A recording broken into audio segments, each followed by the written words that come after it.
Hi, guys. Welcome to the Gig Economy Podcast, episode 144. A lot of episodes up there. Thank you guys so much for joining us. The Danish Dutchman. No, that doesn't go right. The Danish man is on vacation in Mexico. He texted me the other day and he said, it's 94 degrees. It feels like 98. I'm like, that seems way too hot. But I guess if you're in Mexico and you're drinking booze and you're laying at the pool, hanging with your wife, without any kids, I mean, you can't go wrong. Nice. So Jesper is, like I said, on vacation. Larry stepped in and is going to fill in on the show, which you all know Larry if you're part of this community. He's been around, one of the OGs for a long time. One of my really, really good friends. And wish he lived closer, but he lives down in Bowling Green where some weird stuff happens in bars. So just down in Kentucky. Yeah. Hey, they know how to party down here. They know how to party. Before we jump into the show, I'd love for you to review the show on Apple Podcasts or Spotify. Also, you can on Facebook if you're interested. You can give us stars if you enjoy the content. And then, of course, the membership on YouTube, which gives you exclusive stickers or gifts if you want to do that as well. Also, if you're tuning in from a Facebook group or a community, would you subscribe to our channel on Facebook or YouTube so you get notified? I notice a lot of people, they'll come in and they'll watch and listen, but then they don't come back the next week. So to get notified, you need to click follow on Facebook or subscribe on YouTube. That would really, really help us. I just realized I was supposed to be doing a newsletter. Or what are we, 5, 10? Okay, we're doing good. We're in the first half of the month. We got time. Go to gigeconomyshow.com and sign up for that newsletter. And then also our Patreon members, which we can't thank enough, with Larry from Bowling Green, Samson from Grand Rapids, Steve from Colorado, Chris from Grand Rapids, Bud Dickman from North Carolina, Tom Kelly from Houston, Omar from Detroit, Lindsay from Santa Clara, and Delivery Cats from Detroit, Michigan. We can't thank you enough. If you want exclusive shout-outs or merch or exclusive merch or anything like that, go to go to patreon.com/the Gig Econ Podcast. A couple more things. The Telegram group, which Larry talks in a lot. If you join that group, it's a place where you can connect with other gig workers around the country and around the world, because we do have somebody from New Zealand, which we will talk about a story from New Zealand tonight, which I'm excited. Janet. Join that group. Tell us where you're from. How long you've been listening, just it's a good place to, it's like a water cooler, a digital water cooler, right, Larry? That's right. You get on the Telegram, next thing you know, you're co-hosting the show. I mean, I was really excited. I'm such a nerd for people that reach out, because, podcasting is such an intimate experience, and a lot of people don't reach out. They just don't. And not that I'm not mad about that, but I always love it when I find somebody new. And I posted in our community group, and some guy's like, "Hey, longtime listener." I was like, "Oh shit!" Like, I didn't even know who this guy was. He's never commented. He may not even know that we do a live stream. So if you're listening to this, we do a live stream. We record this live every Wednesday at 8 p.m. Eastern. So check it out. And last thing before we jump into stories of the road, of course, we have the B-side. Last week, it was Chris from Grand Rapids, which was really fun. Chris is a great storyteller, man. I tell you. Yes, he is. I had a great time with him. I just sat. We could have recorded for like 2 hours. I was just sitting there like a kid in a candy store. Oh, yeah. Telling great stories. And so next week, it'll be a creator. So on the off Wednesdays, we talk to a gig creator or a gig worker throughout the country. And the guy, I think his name is Eric. I apologize when you hear this. I don't quite remember. I don't have my phone up, but he is going to be our next gig worker. He said he was happy to do it, so I'm excited for that. So good deal. All that shit's out of the way now for the real stuff. So Larry's got some good stories. I'm going to just do mine just to be done with it. I haven't done a ton of gig work. As you know, I'm a bus driver, and I got thrown into a full-time route. So I've been doing, which is what I want. It's temporary for the rest of this year, which I think Granville only has 16 and a half days of school left. So we're done June 2nd. So not very long. But anyway, so I haven't done a ton of gig work. But I did work last week, and I was doing DoorDash. I actually signed up for a shift. Like, I hate doing that. It's like the bane of my existence, because I just want to dash. I don't like doing that either. I know. I want to just go when I want to go. But anyways, exactly. It's tough to do right now. So I signed up for a shift, and I ended up getting the Grand Rapids area, which is it's hard to tell if you're not looking at a map, but it's a very big area. It like cuts the city in half and then goes north. So it's all of mostly downtown, so not quite cut the city in half. But anyway, so I'm downtown, not really in the hood or whatever, and I go to these apartments, got to go all the way up to the 6th floor, knock on the door, and it's a pack of Miller High Life. So you're like, okay, getting Miller High Life delivered. Like, okay, all right, we'll see where this goes. And so I bring it up there. He opens the door and just surly, grumpy.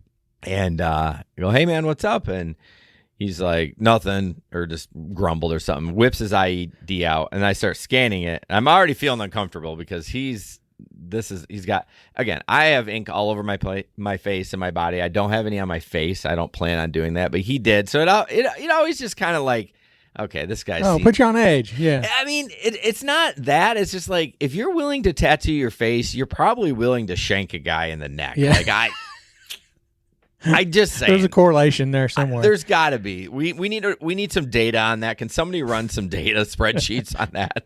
We got homework for Jesper. Yeah, criminal record with tattoos on your face. Anyways, so he hands my ID. I'm trying to scan it, and it won't scan. Like usually the DoorDash thing is like, it's quick. It's like, boom, we're gone. Finally, it scans, and I hand it back to him. I'm like, all right, man, have a good one. I actually picked the beer up and handed it to him in the bag. Like I set it down, scanned, and like I took the extra effort to do that. And then as he's walking away, and he goes, fucking rip off. Like, he was so mad how much that beer cost, and then how, probably cost to deliver it and the fees. I'm like, dude, you could have walked down the street. I mean, he lived downtown, but I mean, like, why are you getting it delivered? Like, he didn't seem super intoxicated either. So I don't know. I was a little weird. And I mean, you see the price when you order. Yeah. Before you order it, you know what the price is going to be. It's not like it's a surprise. Yeah. And if you're looking to get fucked up, why you buy something with higher alcohol content? If you're going to spend the money, like, what the hell?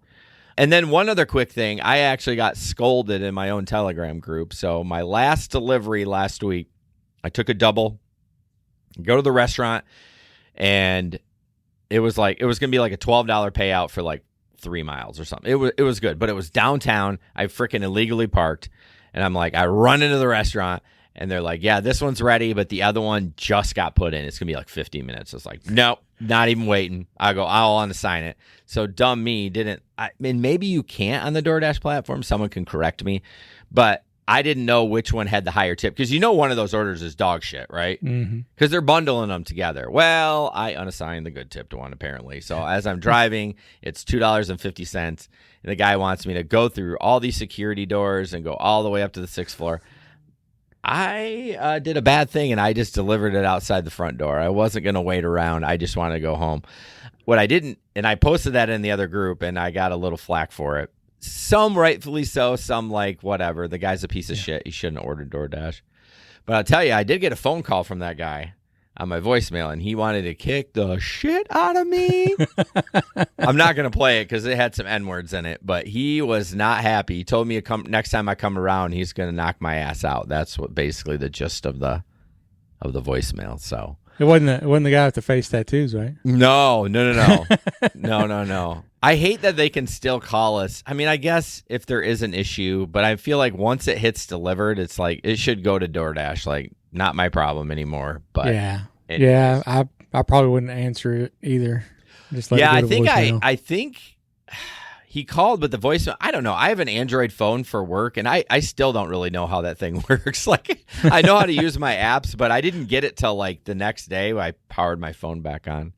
Yeah. So Larry, you drive in Bowling Green, Larry's been on the B side, and he had sent me a message the other day about a crazy story, and this is in Bowling Green. Like, what is going on or was that other one in Nashville?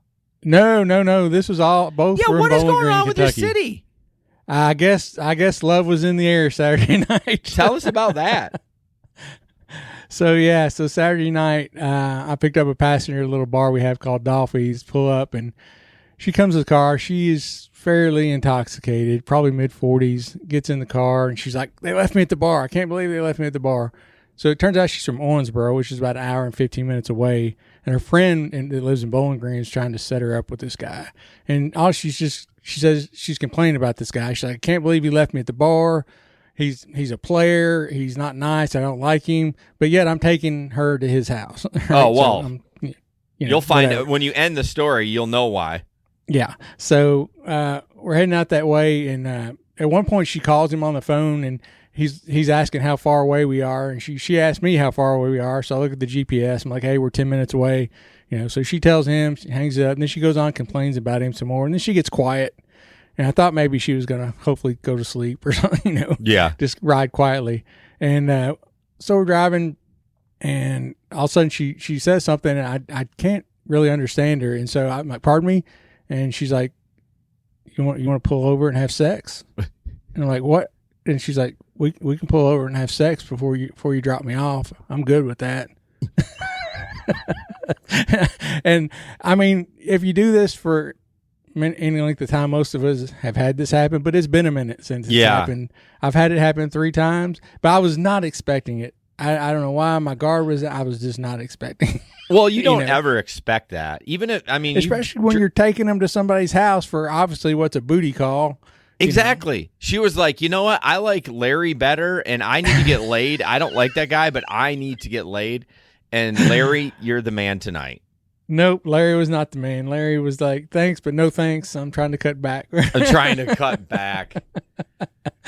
I wonder, did you ever think about the drivers out there that are single and ready to mingle, and that happens? How many times that happens? I think there's probably a large majority of drivers who would have taken her up on that. I don't know. I don't think I would have, but I just often wonder. I mean, I rarely get hit on. I don't drive a ton of rideshare anymore, but I don't think I've ever been propositioned for a booty. I don't think so. That's over 5 years. That's the third time. That's crazy. Yeah, it was nuts. It was crazy, and so So I get home that night as usual. About 2:30, 3 in the morning. My wife usually wakes up a little bit. She's like, "So, do you have any interesting passengers tonight?" I'm like, "Well, honey, as a matter of fact, I did." Yeah, yeah, that is definitely interesting. Yeah, and then got another story that you haven't even heard. Oh, this one isn't a big story, but as you well know, my car, like a month ago, I got T-boned in the parking lot of a restaurant, and then 5 days later, a guy runs into me when I'm at a stoplight. So my bumper was all messed up in my trunk, and then my right side of my car. So my car was in the shop for about 2.5 weeks, about $3,500, $4,000 worth of damage. I didn't have to pay for any of it, but that's good. I didn't have my car for a couple weeks. And so I got it back last Thursday. Yeah, I think it was last Thursday. So you know how they always tell you, when you get a new car, what do you need to do? Just go ahead, get that scratch on it, get it over so you don't have to worry about it. So I did last night. Oh, no. Dropping off a passenger, pulled in her driveway. I think I got a ping right as I was backing out. Usually I'm really good about it, but it's a really narrow street. Yeah. Happened to be a pickup truck parked right behind her driveway on the other side of the street. I saw it right at the last second, so I hit my brakes, but I hit him. You did? Oh, no. I get out, my daggone brand new spanking bumper has a big black scuff on it, and then there's like a little hole about half the size of a dime where the paint's just gone. So it's like 11:30 at night. So I'm like, what do I do? So the light was on in the front room of the house. So I knocked real lightly. Nobody answered. So I swung back by there this morning. It's like a 25-year-old kid. I woke him up. It was like 9 o'clock, but I woke him up apparently. Yeah. So he comes out and he's like, "Oh man," he's like, "I just appreciate you coming by." He's like, "He got hit last week and the guy didn't even stop or anything." He's like, "Man, maybe that's a bad place to park it." And I'm like, you might be on to something there. Yeah. But obviously my fault 100%. But he said his dad goes to work early. He works late, so he comes in late at night. And if he parks behind his dad, and his dad leaves early in the morning, so he has to get up, move his car, so he just parks it on the street. But he's like, I'm gonna have to figure something out. But you really couldn't even tell anything on his. Apparently, I hit him right in the same place the other guy did. Oh, the other guy bent his bumper back enough that it was his tire was dragging on it. Wow! But they had bent it back out, and I mean, mine you really couldn't even tell. So the anything. question is, are you going to get that fixed again, or you just say, "Oh no." I mean, like I said, it's just a black mark, Okay. scuff mark, and then the one little hole. Okay. And I'm like, I mean, it's on a bumper, so it's not like it's going to rust. You know, No. paint might start flaking. I can always get a little touch-up paint or something, put it over there. But that car yeah, comes in threes, so that's the third one. Hopefully, that's done. exactly what my buddy told me when I called him, because his son works at a body shop, and so when I got it done, he looked over to make sure the body shop did a good job and everything, and he's like, "Oh, well, that's the third one. You know, you're three. You're good to go now." I was like, "Man, I sure hope so," because I was so mad at myself. Yeah. My car's so banged up, I don't even care anymore. Like, you may have heard in the group, but I did a curry and I had these huge paint. What are those, 5-gallon? Like the big ass ones. So I know put what them, you're talking about. Yeah, I put them in there, but I barely put them in there because I didn't, they were heavy. So I go to close my tailgate in my Pilot, and it didn't quite shut. And what do you normally do when it doesn't? You just kind of squish it. Yeah, you shove it a little harder. Well, guess what? I cracked my back end, like not the outside, but like the plastic inside, all the way up to the window. I'm just like, I tear it up good before you give it to Avery, right? Yeah. Oh, it's already torn up. Like, this thing is, if she backs into something, I'm like, whatever. Like, just don't wreck it. Oh, Anyways, so Mark, I can tell the Bruco story real quick if you want me to. What's that? That's the other one I sent you today, the bar. Oh, yeah, you can talk about it real quick. All right, yeah. So we have a bar in town called Bruco, and like 90% of the time, if there's cops downtown, they're at Bruco. It's just always something going on. Yeah. Now, apparently, this middle-aged couple was in the bar and had way too much to drink, apparently. And there's video all over Twitter and just Google TikTok. Bowling Green. Exactly. And so the lady's standing at the bar in front of the guy. He's behind her. Next thing you know, he pulls her shorts down, pulls his shorts down, and he's just taking her from behind right there at the bar. Right. And of course, what do people do now? There's like 8 people around filming it. I mean, I would just sit there and enjoy the show. I don't think I'd get my camera out. But here's the thing. He must have not been too drunk because he was able to get a boner. Like, I mean, well, I know you're not a big drinker, but I've definitely drank some drink, and sometimes it's hard. Yeah. Or not hard. Not hard. But anyways. So, yeah, oh, goodness. Kentucky's falling apart. Real quick, Mark shared an article that says that Michigan Senate approves ban on using phones while driving. I mean, I don't know how big a news that is. I'm not very political, but doesn't have to go through it goes to the Senate, then the House, and then the governor has to sign it? Or is it already gone from the House to the Senate, and now it's going to the governor's desk? I don't know. That won't be good. That'll be tough.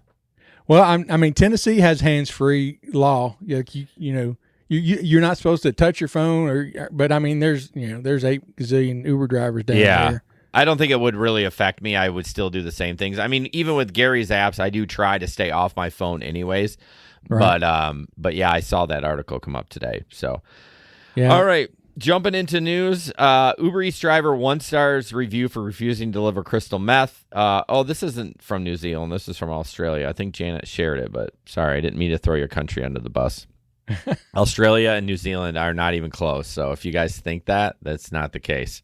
And I only know that because of Janet, not because I looked at a map. An Australian woman accused the food delivery giant of failing to support her after refused delivery of suspicious package in Sydney, which police later discovered crystal meth.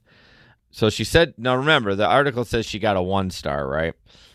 She was working at her second job in the evening, April 22, when she accepted a job to deliver a package via the platform's parcel delivery arm, Uber Connect. Do you have Uber Connect by you? Uber Connect? Yeah.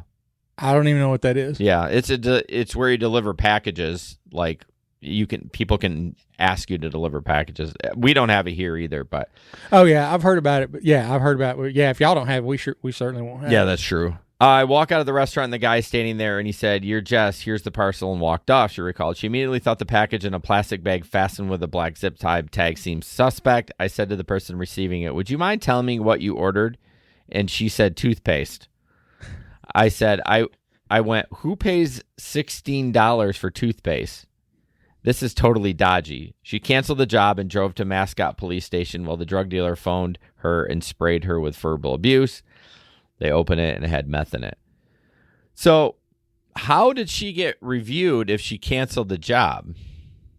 Yeah, that's that doesn't make any sense. to me. Unless it's different for deliveries because she already took one half of it so that the person that ordered or scheduled the delivery can still review, but maybe the maybe it's like a half-seed review. Yeah, the recipient can't do it, but whoever sent the package could review. Yeah, that's possible. Because she said she got a 1-star and she's trying to get Uber to take it off, but they haven't been very helpful and be refunded the full fair amount. I mean, I don't know. The thing that gets me is I like who worries about stars anymore? Yeah. And who's being like suspicious? Like, honestly, I'd have picked that up and I just delivered it. Unless it's literally pouring out the package. And again, I couldn't tell you what crystal meth looks like. I think it's like little rocks. No, I'm just kidding. well, here. Let me pick some up over here. I tell you.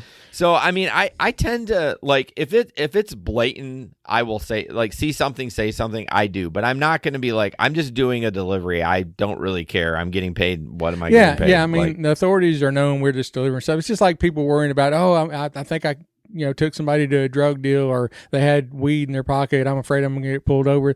You might be detained for a little bit, but they're going to work it out. The cops are going to realize you're an Uber driver. They know how it works. They know you're not this guy's chauffeur, driving him around. You're not a drug mule. No, I mean, I'm not going to encourage any of that stuff, but I'm not going to be like, sure, I'll go do the drug deal. But if it happens, I'm just going to be like, well, that probably was a drug deal. I know I've taken people to get drugs before. I took two college girls one night, and I was pulling up and it was dark, couldn't see the address. I'm like, is this the house?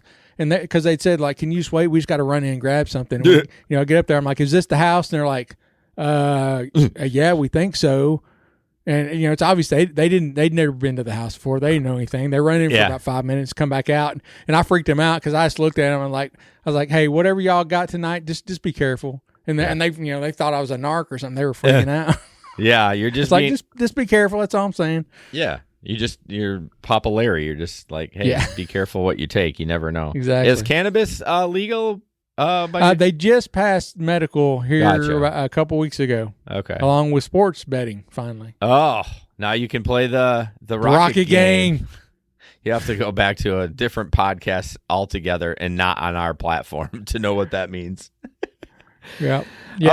6 months from now, you'll either see me living in a big old mansion or I'll be living on the streets, man. Or you'll be at Broncos or Buccos or something. That bar. Bruco. There we go.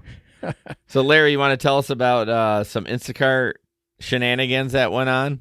Yes, this is pretty funny. So, this lady used Instacart to order frequently. It sounds like she uses a lot of the apps to order things. And she has a pair of 6-year-old twin girls. And apparently she lets them play with their phone sometimes. And these 6-year-old girls had loaded up $800 worth of treats and snacks into her Instacart. And luckily, she said they couldn't get past the last few steps. I'm not sure what those steps were. It doesn't really say. I haven't used Instacart as a customer, but she said luckily they weren't able to check out. And she said they've done that before with some other apps that she uses, Amazon or different things, but they've never been able to get past the checkout point. I guess she's got some things in place there. But what's really funny about it is, I guess she told some friends, and you know how things get passed around, and people tell other people, and it kind of went viral. And she got a message like that afternoon from Instacart that said, let's make this a reality. No way. And they actually ended up sending her not the entire order, but pretty much like 2 of everything that the kids had wanted. Like they had ordered 35 bags of chips. And, like 40 cases of Capri Sun, lemonade, and just all this other stuff. Okay. So they ended up sending her a bunch of free groceries, just because of the publicity, I guess, that it brought for Instacart. See, I love it when companies do that. Like, let's take this and run with it. You know what I mean? Oh, yeah. I mean, you might as well. It's going to be out there, and it's not like you can, you're just going to look bad if you blame her for not watching her kids or whatever. So yeah, you might as well get some good free publicity out of it. Yeah. Send them. Can we do need to talk about, ma'am, you need to put a passcode on your phone. Yeah. And I know you want to let your girls play with them, but maybe get them a little tablet or something that they can't access your apps. Find an old iPad or something. Because good Lord, can you imagine if it wouldn't it through? I don't think it would have the same result. I think Instacart would have been like, all right, we'll refund you it, but you know what I mean? It just doesn't have the same ring to it. And yeah, I mean, you've heard stories like this before, kids being able to order stuff through like Amazon Echo or things like that, You have to put some controls in place. I'll tell you something. Honest time, I don't have any controls for my kids to order stuff. They just know that they'd be dead. It's just going to hit the fan. Like, it's going to get returned, and then I'm going to take your phone away for 2 weeks. Like, they can put stuff in. They know that'll happen. So, you've put that is the control that's put in place. Well, yeah. It's just like, hey, you can't do this. Like, we can talk about it. You can put it in the cart, but, like, that's the extent of it. Yeah. Even like buying movies, like they have full access to do that. I'm like, let's just have a conversation about it. So exactly. Yeah, well, good on Instacart for doing that. I always like when a company steps up and takes care of things and just makes lemonade out of lemons. Real quick, this video, I thought this was funny. It's or not a video, a picture. Sorry. It says, "Don't ask, just drive." That's the name. Now, again, I thought you can report these now in the Uber app. I don't know how old this is, but Jesper had either posted this or commented like, nope, that's going to be a cancel for me. I don't know if I would cancel it. I'm like, whatever. Okay, I'll just drive you. I don't know. Depending if I was on a bonus or a streak or something like that, maybe. But, I've never canceled because of their name. No, I haven't either. I mean, I guess, I cancel for the dumbest reasons because I'm just pissy about something. I'm like, you know what? Fuck this. I don't want to park there. That looks like a challenge. Cancel. Move on. I'm out of here. And I don't. Have you reported any names? No, I haven't. I don't even know how you do it. I know they say it's able, but I'm like, I ain't got time for that. Exactly. I'm working. Yeah.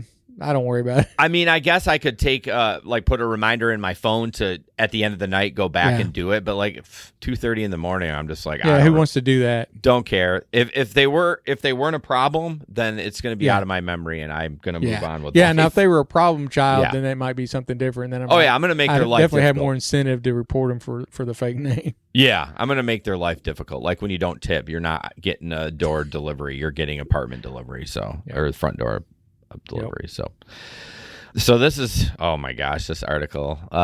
Larry's going to talk about NYC again proposing paying delivery drivers a shit ton of money. And I don't know if it's a good idea. Yeah, so they've got a couple proposals in place to raise the wage that they're paying them. And if this goes through, I just don't know how. Yeah, how are those apps going to survive? I don't understand, but there's two proposals on the table apparently. So right now, I guess $15 is the minimum wage, I guess, in New York City, it looks like. Which is not much.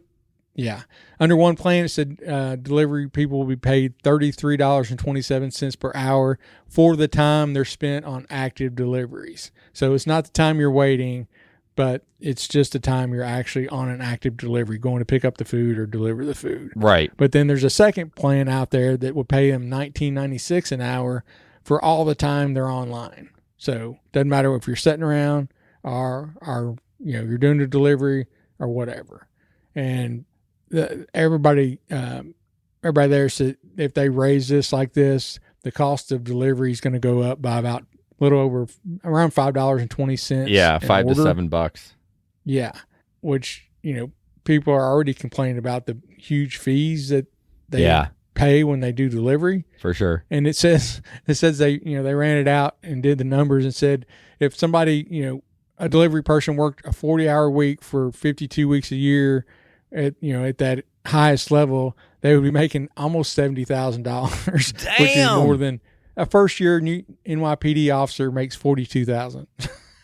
That's ridiculous too. Like, there's no way they could live in the city as a cop and make that. Like, that's nothing. It is, and some of the restaurant owners are saying that they won't be able to run the restaurants because they already have people that work in the restaurants as cooks and wait staff and things like that quit because they can make more money delivering food. Yeah, and if they jack it up like this, then they said they just won't have anybody to work in the kitchens. So under those two plans, Mm-hmm. would you more likely lean towards the whole time you're online making 1996 or delivery? If I was gonna pick, I'd probably take the 1996 the whole time. Yeah. And my guess is you still, well, no, that's what DoorDash does, is where you get an hourly rate plus all the tips. But this wouldn't be like that. This would be just straight hourly. That's what it sounds like. And then it's almost like a W-2 job. Like, then it's just like, I don't know. It just takes it takes the fun and the excitement out of like getting an awesome order because whatever, or a ride or a nice tip for one of your passengers. It kind of just takes the excitement out of it. But Yeah. But I love this quote in here. This guy says, I'm already paying like $12 in DoorDash fees per visit for something that costs $15. yeah. He said, I already feel the pain. He said he called the new idea infuriating and said he would probably start having to pick up his own food. Oh my gosh. Oh, heaven forbid. The pain. It's already the agony. If it's already infuriating, why the fuck are you not picking it up? Exactly. I tell you, though, I do get lazy. There have been times I've ordered ice cream from my basement playing Call of Duty, and I live a mile and a half from a Meijer grocery store. Like a mile and a half. It's embarrassing even to talk about. So I understand it. I mean, I understand people doing it. I think I've ordered 3 times. okay, I'm probably at 20, I would guess, since Yeah. the app started, which isn't too bad. I'm not too embarrassed out. But when you see that when you click pay though, it hurts. Like you're like, it does. Yeah. I just tip, I just spent $30 to get two half gallons of ice cream, literally. Exactly. $30. Yeah. And it's just like Yeah. You're like, man, I'm eating gold here. yeah, and it was the last time we got it too. I was so pissed because they had to sub both of them, and I'm like, "Oh, this one sounds good." No, there's not very many ice creams out there that I've eaten that are bad. Like literally, like I say, are bad. And Hudsonville Same ice here. cream is the standard for me. And I don't know if you've had Hudsonville, if you can get Hudsonville down in Kentucky, but it's amazing. No. It was the worst freaking ice cream I've ever had. It was some weird like raspberry swirl through it, and the chocolate was like, it wasn't even ice cream. I don't know what it was. I ate a half a bowl, and then I think we ended up throwing it away. I'm like, I can't believe I threw away ice cream. That would be like so disappointing to me because I mean, ice cream. I could eat ice cream every day. Every day. I mean, I really could. I'd shit my pants, but I'd still eat it. Yeah, every day. And like you said, there's rarely, Briars is Purity is big down here. There's all these. I'll eat them all. Yeah. The only ice cream that I've ever eaten that I didn't like is we had a buffet place here. I can't even remember the name of it. It went out of business. But every year we have kind of a little family reunion get together, and we would go there for breakfast, and we would always try that soft serve ice cream, and it just tasted like dirt. It was just so bad. Yeah, there is something with soft serve. We had an ice cream place here where it was fine. We'd get flurries there, and then one year they must have switched manufacturers or something. And they actually did go back to the other one because we were like, oh, I don't even want to go here anymore. Like it just didn't hit like it should have. So they switched it back. John tells me to get my lazy ass up and walk to the grocery store. Why am I going to walk to the grocery store? I have a car. I mean, I get my exercise playing pickleball. Leave me alone. There you go. Moving on, delivery driver scammed out of a week's worth of earnings. Now, it's funny. I read this. We, behind the scenes, y'all, in the Telegram, I have a group that I just share stories in so I can look at them, and then I read them later. This is exactly what I talked about, the banana scam from Walmart. Said he had been driving for Spark for a couple of years. The other day, he got a innocent-looking order for a single banana, an odd thing to be delivered by itself, but Stuart went forward with the order anyway until they got a call. They knew my name. They knew that they were from delivery support. They said it was a duplicate order and it was going to be canceled and did not need to be delivered. The caller asked for Stuart's account information, claiming that he wanted to be sure Stuart got paid for their trouble. It was the urgency and distraction of driving that blinded Stuart from the red flags. They spent 24 hours, or the sheriff says they spend 24 hours a day trying to scam people. The unfortunate part, you have to educate yourself. So basically, kind of the same. They ask for your money. They ask for information. That those companies will never do that. Yeah. If you call them, of course. I mean, they may ask for it, but they will never call and ask you. And I'm just like, I don't get why people still fall for that. I mean, yeah. who knows? Just caught up in the moment. Yeah. Yeah. The only reason that they will call you that I know of is they'll call you sometimes if you're sitting somewhere, like somebody asks you to stop, but it's not a scheduled stop, and they'll call for a safety check. Yeah. And usually they call the passenger at the same time. Right. And they're not asking you for your account information. No. If they're calling you, they know your account information. Yeah. You know, they should. Yeah. So, yeah, you should never have to give them any of that. Although they'll call and ask if everything's okay on the trip. But, yeah, no company's going to call. No legitimate company is going to call and ask for a password or account information, anything like that. I often wonder with these people that are falling for this kind of stuff. I mean, I assume you're younger. Why would you do that? Like, you've grown up in the internet age. It's just, it just seems common sense not to get that information out. But, you know, some people, you and I and a lot of people that probably listen to the show that have listened a long time, we always look at all these companies with a stink eye. You know what I mean? And you should never trust any of these companies. But some people do these jobs like their life depends on it. Like they lose their shit if they get a 1-star, like we talked about earlier, or their cancellation rate or their acceptance rate. They're just like, oh, they're just fretting. So I can see, I guess, some people when someone calls and says, hey, we're from ba-ba-ba, we want to make sure that maybe they fought for it. But I'm just like, what are you doing? Yeah. If somebody's worked in a W-2 job, especially where they get micromanaged or very tightly managed, and you get a call like that. Yeah, I think they just kind of blank out, and, forget what's going on, and yes, sir, here it is. Here's my information. I don't want to get kicked off the platform, or And I guess if they're really good, I guess I could see how someone might fall for it, but like. Yeah.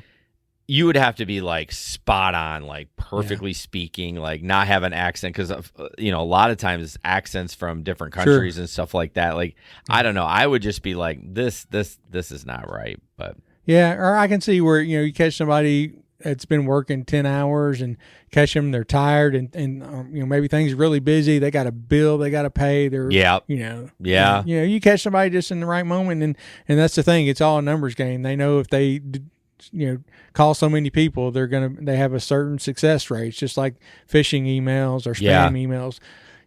Obviously, they work a certain percentage of time or else they wouldn't still be sending them out. Yeah, but, it may be very low, but they can send out 10 million of them. They don't need a very high percentage. Well, thankfully, that guy only had $174 in his account. I mean, some of these Spark drivers, there's thousands of dollars in there. You know what I mean? They're hustling out there, and can you imagine? I would be devastated.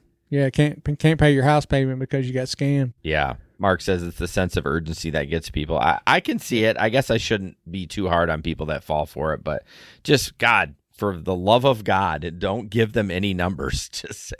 I mean, it can happen. I mean, it could happen to me. I mean, I can't sit here and say it never could. I mean, I've had them call before and this for a split second, 100%. You're like, no. I've never given them any information. I'm not saying that I've called and I've been 100% like, this is bullshit. Like, you do think for a little, and then you're like, then you come to reality like, no, this is complete bullshit. Yeah. So, Moving on, one of our awesome companies that we work for or we work with is Octopus Tablets. We talked about them. The last episode, we threw them under the bus. And it's so funny. First of all, let me tell you about Octopus. It's a tablet that you can get for free. Everything's free. The equipment, the software, the cell plan, everything's free. They send it to you, put it in your car, you turn it on, you don't do anything. You just leave it plugged in, and it entertains your passengers, and you can win money. Listen to a couple episodes ago, I actually won $1,000, and it was not planned or anything. It was completely random. In fact, when it happened, I was gaming. So check Octopus out. You can earn roughly $100 a month. I'm not sure if they still have the activation bonus going on, but they have giveaways all the time and stuff like that. Do they? Yeah, I just got my $25. Perfect. So a couple shows ago, not the B side, because we don't do ads on the B side, but the one before, I'm like shit talking them. I was just like, Jesper's trying to be like, it's fine. I'm like, no, we need to call them to the table. Like, just because they're a good company doesn't mean they have some holes somewhere that's dropping. And Larry was really struggling to get a hold of them. And Jesper, they're not returning Jesper's emails. And I'm like, you know what? That's it. I'm going to email them and say, listen, I talk about you all the time. I'm $1,000 winner. I'm going to try to be like, I won $1,000. I got some say in this company. That's right. Got some skin in this game. And so literally the next day, Larry's like, did you call them? Because they reached out and that my tablet's on the way. and I didn't. So I don't know how it happened. Maybe they were listening. And again, I think I told you, I will have to say my apologies to them. Part of that was my fault. Right. Because what was happening is they have a number to call in if you need to change your phone number for your account. Because I registered for it like pre-pandemic. Yeah, but they weren't. Me too. They weren't. They were only going in the big cities at that time. Yeah. So that was when I had my work phone from the city, when I worked for the city. And so when I left the city, I had to get my own cell phone. So now I've got a new number. So you go try to log in and update your password. Well, it sends a multi two-factor authentication to my old phone. So they emailed me and said, here's the number. Just call talk to somebody or leave a message. They actually have one of their voice prompts is, press 2 if you need to update your phone number. Oh, okay. And I had done that. But I thought I was going to get an email or something. I don't know why I was thinking that. And so I got nothing. So I called them again, went through the whole process again, still got nothing. So that's when I was kind of saying, I'm getting frustrated. Yeah. And then the next day I was like, you know what? What if they just changed it and I haven't tried it with my new number? And so that's what I did, and it worked. So that's on me. And I tell you what, I got the tablet, man. Next day I called them. He's like, first I got an email that morning about 8 o'clock, said your tablet will be here, will be shipped out within the next 5 days. Like 2 hours later, your tablet has been shipped. It's arriving Wednesday.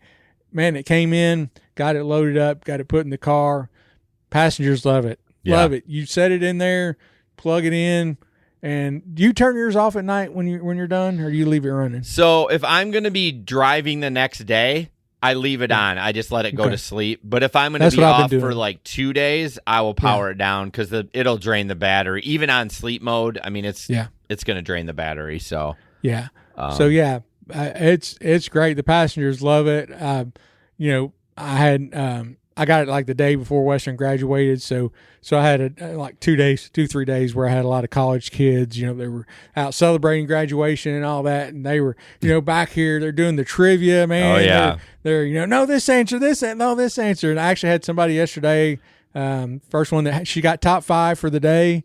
I say, that's the best I've seen so far in my car. Because if they play the trivia games, there's like 6 of them. They last a minute each. If they get a top score, which you're competing against everybody in the country, but right? If you get a top score in any of the games, you get a $25 Amazon gift card. Yeah, so that's incentive for them to play. But it's no you pay nothing. They tell you, if it gets damaged, if somebody steals it, just let us know. We'll deactivate that one. We'll send you another one. Right, all free of charge. Yeah.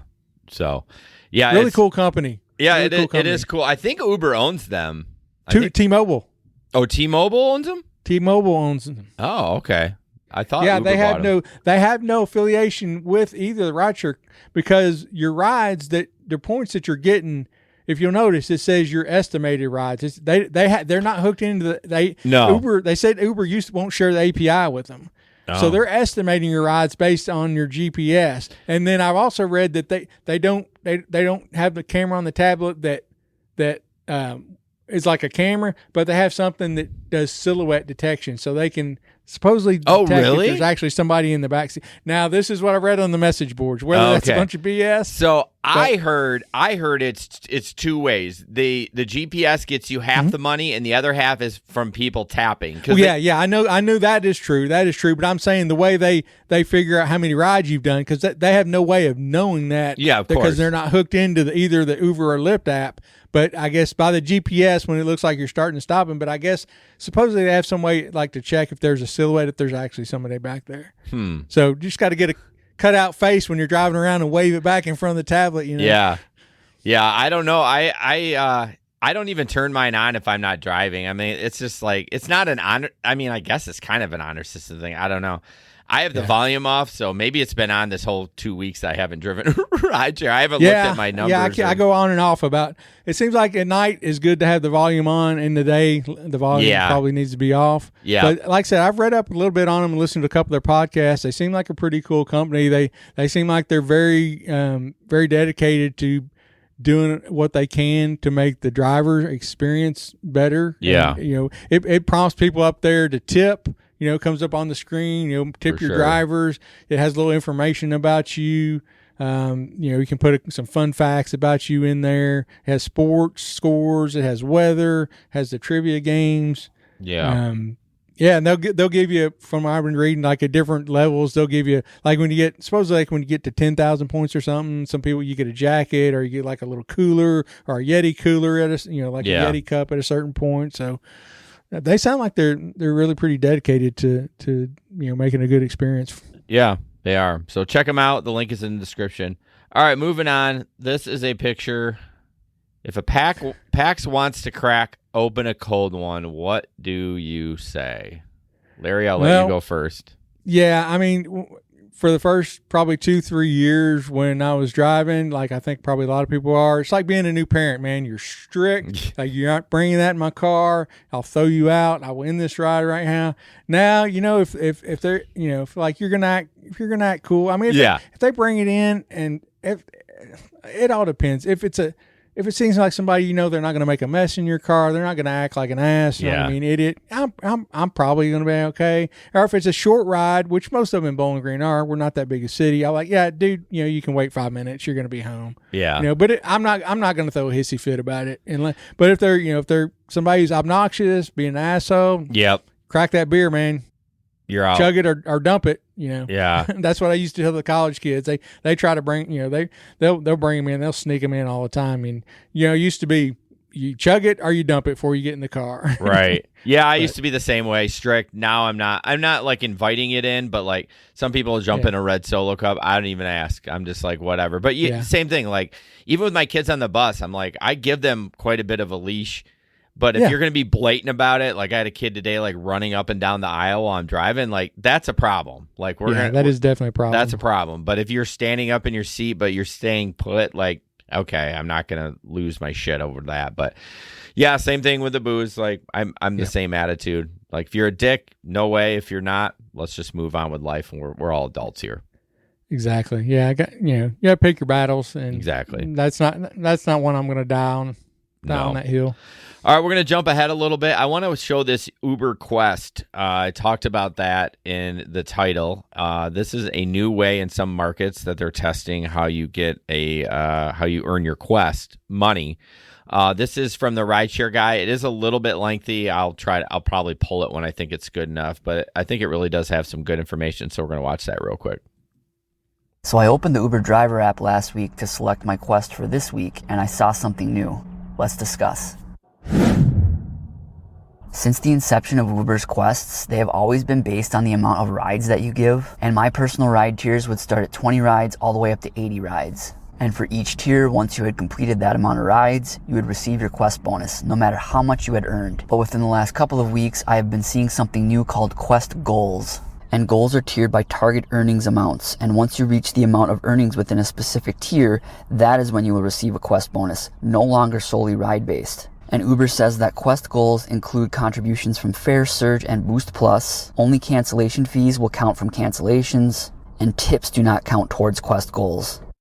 And again, I saw these Quest goals for the first time last week. They based my tiers and bonus amounts on the $439.55 that I earned on Fare, Surge, and wait time earnings the previous week. And as far as the tiers, there was a $225 Quest goal for a bonus of $10, a $340 Quest goal for a bonus of $15, a $450 Quest goal for a bonus of $20, $565 Quest goal for a bonus of $30, a $675 Quest goal for a bonus of $40, a $790 Quest goal for a bonus of $55.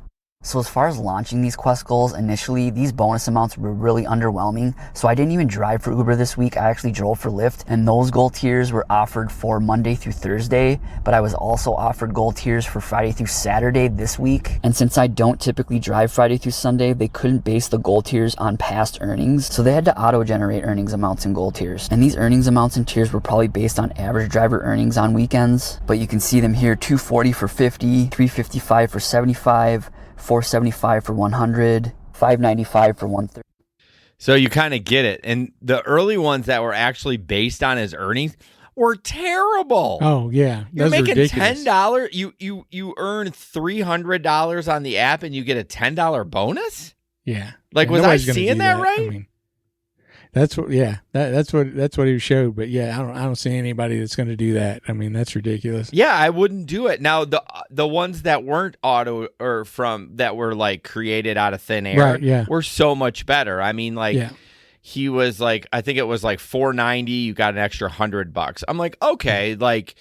When Jesper does the power weekend, he makes about $800 in fares, and then it's usually a $200 bonus or a $250 or something.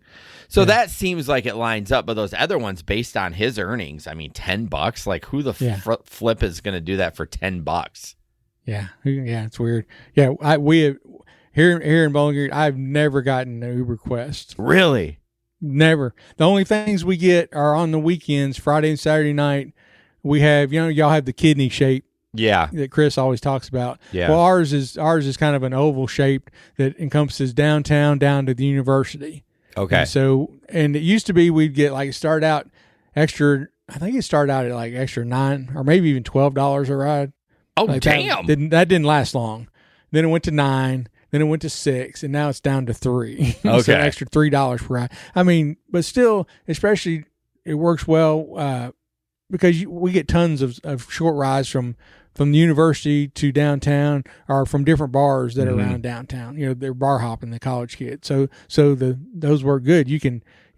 I went out. When I guess it was the night after graduation. I went out for like, I don't know, 4 or 5 hours and made $200. Damn. And that was all because all those rides were in that zone. Pretty much. Yeah, I think that we averaged like $1.50. Or maybe $2. So it's not great, but I can't believe you guys don't have Quest. I mean, I know you're a small market, but like we don't, I haven't like the lift zones, the bonus zones, the pink zones. Yeah. We don't have that either. Really? I saw like some lift surge maybe the first year I drove, maybe even the second. Not since then though. No. I don't see those unless I go to Nashville. Interesting. We're getting a little close to the end. I'm going to pick and choose what I want. This next one, real quick. Hey, Steve, thank you so much for the super chat, by the way. I'm not sure. Hey, Steve. I'm going to Podcast Movement in August. I have not bought my tickets yet, so you can take the $20 back if you want, or give us half of it. It says, see you both in August in Denver for Podcast Movement. I'm not sure I'm going. Yeah, I have doubts that I'm going. It's less than 50%. We'll see. Catherine says, same here. Tinkled lower? Is that tinkled? Lower and lower bonuses was killing it back then. You tinkled? I know what she meant. Maybe I don't. Anyways, Catherine, I love you. Thank you so much. So this is kind of confusing. See if we can make sense of it. So this guy's like Denver, Colorado, where Steve lives, did the Tesla rental for 12 months, which you can get here too. I don't know if you can get in Bowling Green. Details on the picture, which I'll show. His net profit was $92K after rental and charging, which is insane. That's really good. Always paid attention to per minute rather than per mile. Avoided trips that had dead miles back. 72K online miles plus approximately 10K dead miles and personal miles. Handful of trips. Let's see. That's all I got. And then, so if you can kind of look at the numbers, it's hard to see. His gross rider payment was $154,000, almost $155,000. Uber's expenses $55,700. Net payments $99,000. I don't know how he did. Okay, so his total payments are $121.48, and his rental charge was $26,000. Home charging. I don't know. I can't quite figure that as I look at that. How did that even work out? But apparently, this guy with the Tesla said he made $92,000 in 1 year, and that including net profit. Net profit, which is that's insane. Yeah, I don't know how he's doing that. Yeah, I don't know. I would do it if I could. I would do it if I could. I'd be interested to see like how many hours he's actually working. Is he working like 75, 80 hours a week? You know, in a Tesla. Yeah, we have to need more information for sure. In a Tesla, I don't think. Well, a Tesla would apply for comfort, and you would get the EV credit. But I don't think it applies for any luxury or anything like that. and it's definitely not XL. I don't know. Yeah, I should have tracked that guy down. We should try to get him on the show just to see. Yeah, that'd be an interesting interview. Find out more info on that. But I think I only shared the pictures. So, but anyways, I probably could find it. No, it's Trickleden, not Trinkledin. It's you got Tinkleden and you got Trinkleden. It's Trickle, Trickled, Trickleden. She's like, I'm done with this show. Fuck you, Jason. Larry, why don't we talk real quick about? I did not read this article, so I'm curious. Okay. Uber Eats driver, how to get good tips and stay safe. Yeah. So this is an interesting article. It's from a guy who does food delivery strictly. Doesn't sound like he does ride share. He said he started delivering in 2021. He's done over 4,000 deliveries for Uber Eats. Does DoorDash and Uber Eats, and he talks about having what he does to try to get better tips. He's very, very selective on the trips that he takes. I think he said on Uber Eats at one point, like he had a 3% acceptance rate. Wow. For Uber Eats. So he's very, very selective on what he takes, but he says by doing that he's able to only take the orders that have really good tips on them, and he tries to go above and beyond, make it a really good experience. He uses the hot bags that we all used to use, not so much anymore. A lot of people, but he has drink carriers too. He says he'll send them a text sometimes. He makes it like a whole elaborate presentation when he delivers the food. He tries to interact with them, and he says he'll go above and beyond. He's gone back to the restaurants after they had an incorrect order. Oh wow. Yeah, which is something a lot of us won't do. Nope. But it was also interesting in the article though that I think he works down in Fort Lauderdale, but I guess he's had some very bad experiences with racism. Oh. And so he wears a body camera. He has a 3-camera dash cam, and he wears it says he wears protective equipment. Okay. I can't tell exactly. I don't know if that means like a bulletproof vest underneath his shirt, exactly what it is. But yeah, unfortunately it sounds like he's had some pretty bad, experiences. Going, he says like the way where he is, and he's very selective. But is it so busy in that his market that he can be selective? Because at least by me, it's so slow or it's so saturated with drivers. I mean, I couldn't be that selective. If I was 3%, I wouldn't work. Yeah, exactly. I mean, you would have to be somewhere where it's just banging. Yeah. It said. Let me look on here. I know it's in here. Yeah, I always hate that when you're looking for articles and you're he said I earn as much as I can, only accept orders with high upfront tips that pay a minimum of $1 per mile.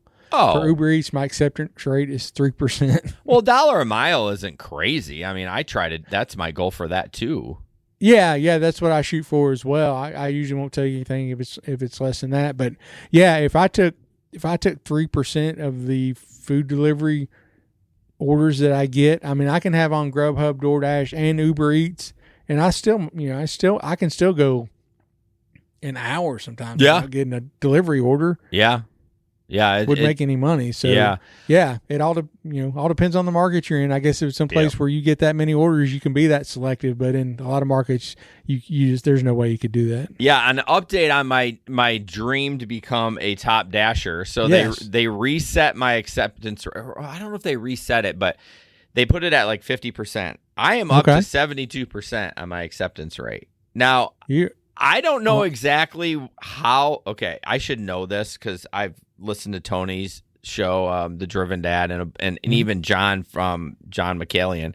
I don't know what actually qualifies you for top dasher. It must be like acceptance rate has to be, I think, like above 85%. I think completion rate has to be above 95%, and your rating has to be a certain amount. I think I've hit all those metrics except the acceptance rate. So I'm really trying to go for it. So this summer, just to see if I can just anytime, go when I want. But I have taken some shitty orders, but they haven't been like, I have denied a few. Like there was that one the other day. I'm like, I can't do it. It was like $4 for 12 miles. I'm just like, I'm not doing it. I can't do it. That's too bad. Yeah. I mean, I just can't. So my goal is to try to get Top Dasher. So by the summer, by June-ish, or I don't know if I can get it by then, but every time I'm on, I pretty much take every single order. And I have noticed, and people say it's bullshit, I have been getting higher orders because it says if you're above 50%, you're going to be getting higher priority. And they have been more profitable. They really have. Yeah, I mean, mine is going down, but it's still above 50. Okay. And the other day, like I was asking about them hiding tips, and so I got an order, and it even said on there like this is a high tip order or high dollar order. You're getting this because you're right. Your ratings and all that, and it was $4. And I was like, well, maybe that's what I got paid, $4. And I was like, well, surely there's a tip that's hidden on there. And as of today. No, it was. I still just made $4 on it. Oh my gosh, that is not. Yeah, that's shitty. So most of mine I've noticed have been like $7 to $9, but that usually is what it is. I haven't found any hidden tips, but it seems like my order requests that are coming in are higher than what they normally are. Right. I mean, they'll still send me. I guess what I'm trying to say it's less garbage that I'm getting in, and I don't know if they're just like pulling me in, they're just teasing me, and then they're just gonna be like, you're getting all your Top Dasher, you're getting all this shit now we got you where we want you.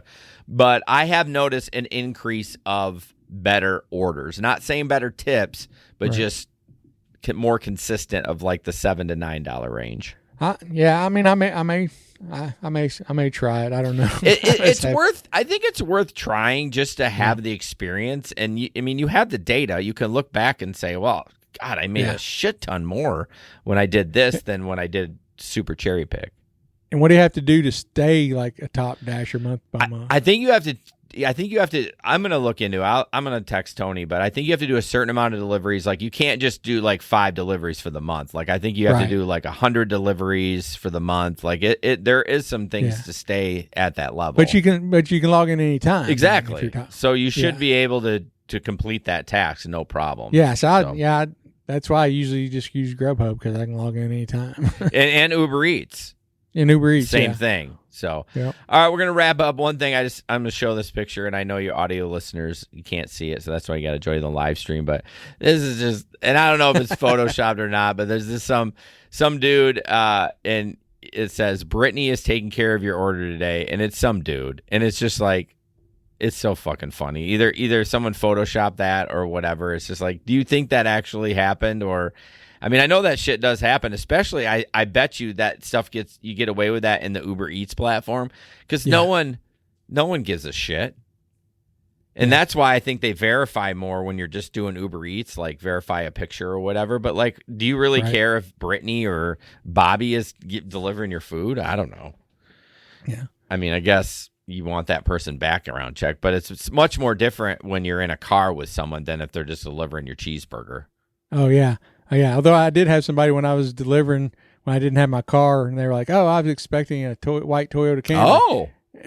They're out, out meeting to, it was one where you have to hand it to the person instead of leaving it on the door. And it must tell them what kind of car it is, huh? It does on Uber Eats. Huh. Because technically you're not supposed to do Uber Eats in a rental car, but I may or may not have. Hypothetically, you may have done that, but I don't think you have. There's rumors. There's rumors. Internet rumors. Yeah. So, well, Larry, thanks for stepping. I appreciate it. It's always fun. Always a pleasure, man. Always a pleasure. Are you coming for the picnic this year? Oh, hell yeah. Oh, yeah? That's a hell yeah, y'all. I mean, I don't know if my wife will be there. She got a job. So she'll be teaching. And responsibility. So I'm not sure. She'll be starting off. Actually, they've already brought her in the last 2 weeks to help with end of year testing. Okay. Because they've just got, like, their last day of school for the kids is next Thursday. Oh, dang. Yeah. They start real early in August then, too? Yeah. Yeah. Okay. But, so, yeah, she'll be teaching. So I'm not sure if she'll be able to make it or what that'll look like. But, yeah, unless something really big happen, I'm Okay. going to be there. Well, we'll start. We're going to start advertising that soon, but it is September 23. Miss Janet and her husband are going to be here too. Hopefully, we can get John up here. I know Tom messaged me the other night. Tom from Chicago, which Janet's from New Zealand, guys. New Zealand. Yep, and she's. I thought I was hot shit for coming all the way from Kentucky. Right. She's making a whole U.S. tour, though, and that's so cool. I'm so excited. They've been to the States before, but it's going to be cool for them to be in Grand Rapids. Oh, yeah. Sounds like they're going to have a big time. Oh, yeah. That's awesome. So we'll start talking about that, but it's September 23 and details to follow. So have a good night, guys. And as always, don't put up with anyone's bullshit. And we will see you on the road. Yes, he got it. I didn't even tell him to do that. I was gonna wonder if you did it. So good job. Hey, I read the show notes, bud. I love you. All right, guys. Have a good night. Night, everybody. This podcast is produced and edited by Hey Guys Media Group. Want to start a podcast? Check out heyguysmediagroup.com.